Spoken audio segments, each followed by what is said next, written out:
The biomedical model says you got a symptom, we got to get rid of it right away, and we're gonna give you a drug or electroshock, and we get rid of that symptom.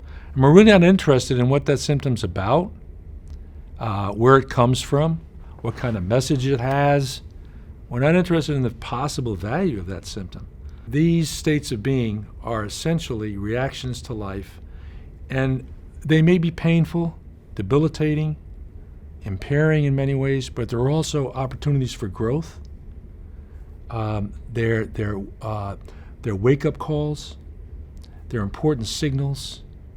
We understood much more about how what we call mental illnesses, these states of being, are really what they really are is how our minds are reacting to life situations.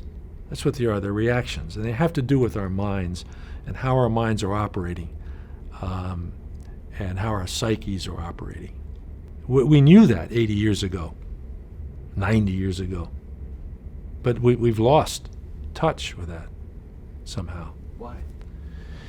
I think it's part of scientific, the being in the thrall of scientific medicine. And wow, we got the Salk vaccine. We do heart transplants, and now we've got these great drugs that cure mental illness. It's part of that. It's part of the cult of professionalism. We just heard that the Stanley Foundation gave NIMH $600 million to study the genome, study the genes, genetic functioning. Well, good question. What are we going to do if we learn about the genes? And we've even learned that really mental illnesses are caused by genetics. What are we going to do about it? We don't have a way right now of safely changing genetic dynamics.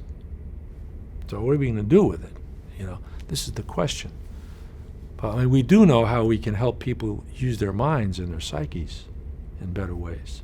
So what I want NIMH to do is to study the mind and the psyche.